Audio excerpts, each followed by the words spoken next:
Angga terus berlari ketakutan, tanpa menghiraukan lagi pocong yang mengejarnya. Dia hanya ingin cepat jauh dari sosok pocong yang menyeramkan itu.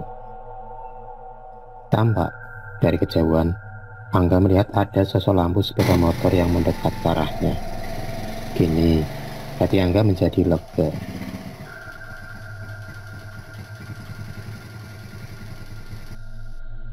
Sorot sepeda motor itu pun mulai mendekat dan semakin mendekat. Angga pun segera memberhentikan laju sepeda motor itu. Angga melihat seorang bapak-bapak tua yang mengendarai motor itu. "Pak, permisi Pak, apa boleh saya numpang Pak?" tanya Angga kepada bapak tua itu. Boleh, ayo naik." "Makasih ya Pak." "Iya." Angga pun segera naik ke motor bapak-bapak tua itu, dan bapak-bapak tua itu pun segera menjalankan motornya kembali. Sepeda motor pun berjalan pelan dalam kegelapan dan kesunyian malam. Suara-suara binatang malam terdengar saling bersautan. Suara jangkrik dan olongan anjing malam pun kini menambah keangkeran malam itu. "Pak, kita ini mau kemana?" tanya Angga kepada bapak tua itu. "Mau ke kuburan, Nak." "Ah, ke kuburan? Bapak ini bercanda ya?" "Tidak, Nak. Bapak tidak lagi bercanda." Mendengar jawaban yang demikian, Angga jadi bingung. Ya bingung bukan kepalang. Sesaat kemudian, Angga mulai mencium aroma amis darah dan bangkai. Entah dari mana aroma itu datang.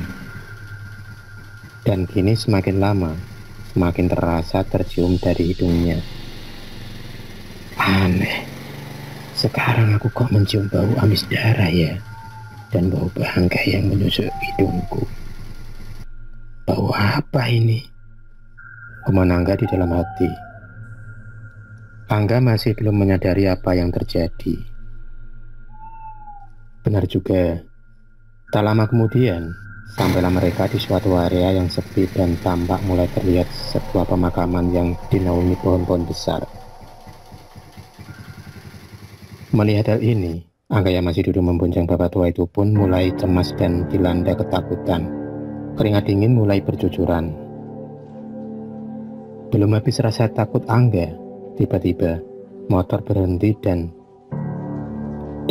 bapak tua itu pun menoleh ke belakang ke arah Angga. Mata Angga terbelalak saat bapak tua itu memalingkan mukanya, dan tampak bapak tua itu berubah menjadi sosok pocong yang menyeramkan, dengan muka yang hancur dan berlumuran darah. Sontak, Angga lompat dari sepeda motor itu dan berlari ketakutan. Angga yang tengah ketakutan berlari kencang menembus pekatnya malam itu. Angga terus berlari dan terus berlari. Tak berapa lama kemudian, Angga sampai juga di sebuah pertigaan jalan. Ia bingung harus memilih jalan yang mana. Angga masih terbengong. Ia masih bingung untuk menentukan arah mana ia akan berjalan. Sejurus kemudian, Angga melihat ada seorang gadis yang lagi berjalan sendirian. Dari belakang, gadis itu tampak terlihat sangat seksi. Lumayan nih, ketemu cewek, gumam Angga di dalam hati. Angga pun segera menghampiri gadis yang lagi berjalan sendiri itu.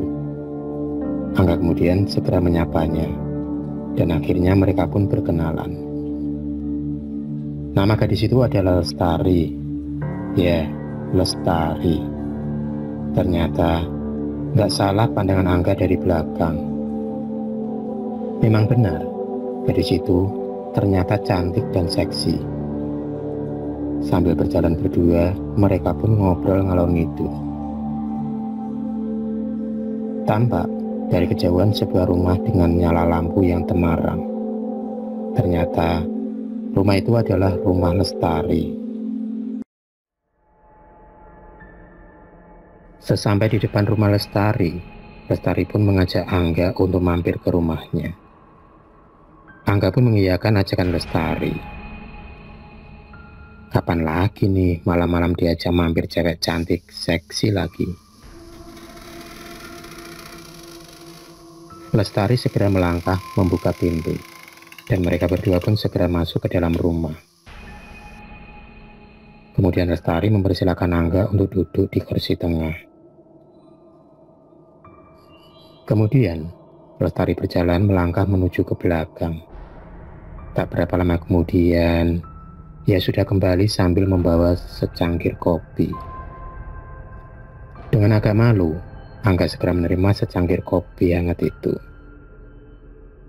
Wow, kopi yang sedap, seperti yang bikin, gombal Angga kepada Lestari. Lestari kemudian melangkah kembali.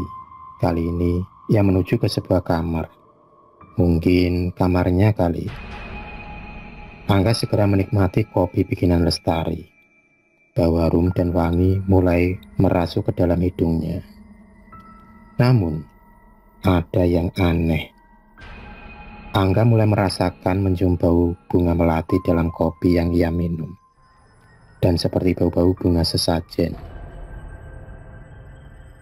Sambil menikmati kopi, Angga bersandar di kursi duduknya. Tak selang berapa lama, Angga melihat sosok Lestari yang kala itu ternyata masuk ke dalam kamarnya. Kali ini, Lestari mengenakan baju tidur yang sangat tipis. Ternyata, saat Lestari masuk ke dalam kamar, Lestari lupa menutup pintu kamarnya. Angga yang melihat Lestari memakai baju tidur yang tipis, tergodalah dia kali ini. Angga pun segera berdiri beranjak dari duduknya. Dan ternyata, dari dalam kamar, Lestari mengedipkan matanya ke arah Angga. Angga kini tambah penasaran dengan sosok Lestari. Angga pun masuk ke kamar Lestari. Dan secara refleks, mereka berdua berpelukan mesra. Dan entah apa yang terjadi. Sesaat kemudian, tiba-tiba, Angga terperanjak kaget bukan kepalang. Ternyata, kali ini yang ia perlu adalah sosok kuntilanak.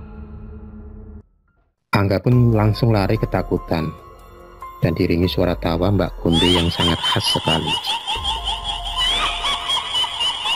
Lagi-lagi, Angga berlari ketakutan. Entah kenapa, malam itu apes baginya. Angga pun tak berhenti berlari. Beberapa saat kemudian, Angga merasakan lelah yang kini melandanya. Ia pun kini mulai berjalan dengan pelan, mengikuti jalan setapak yang gelap gulita itu. Dari kejauhan, Angga melihat ada penjual bakso lagi muter-ngiter baksonya. Angga pun terus melangkah dan terus melangkah, hingga ia sampai di belakang abang tukang bakso itu. Angga segera memanggil abang tukang bakso. Bang, baksonya masih bang? Masih mas. Bang, aku pesan 2 mangkok ya, pakai kecap dan sambal yang pedas. Abang tukang bakso itu pun segera membuatkan bakso pesanan Angga. Sesaat kemudian, 2 mangkok bakso pun jadi. Abang tukang bakso itu pun memberikan baksonya tanpa menoleh ke arah Angga. Angga tampil pusing dengan hal ini, mungkin karena rasa lapar yang sudah menderanya. Angga pun mulai menyantap bakso pesanannya. Ia tampak terlihat lahap kala menyantap baksonya. Kini, 1 mangkok bakso sudah habis dilapnya. Angga kini mulai menikmati bakso yang kedua. Saat ia mulai menyantap bakso yang kedua, tiba-tiba ia kaget dan terperanjat. Ia melihat di dalam mangkok bakso itu ternyata berubah penuh cacing dan belatung. Belum habis rasa kaget Angga, Tiba-tiba, abang tukang bakso itu pun membalikkan badannya dan menatap Angga dengan tatapan mata yang kosong. Angga pun jadi tambah ketakutan. Tiba-tiba, di belakangnya muncul sosok kakek tua yang sudah beruban, dan sosok pemuda yang tak lain adalah Satrio sahabatnya.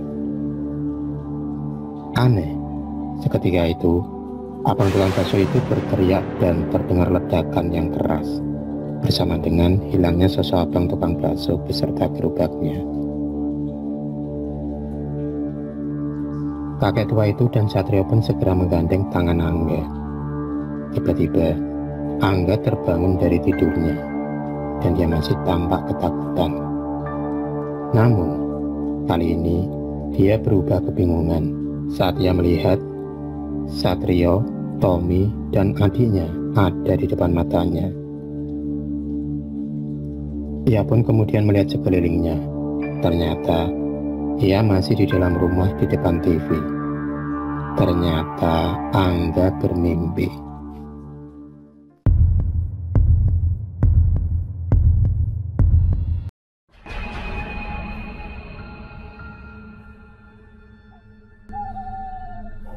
Terima kasih sudah menonton video cerita bergambar ini. Klik subscribe untuk terus berlangganan video-video cerita bergambar selanjutnya. Semangat berkarya.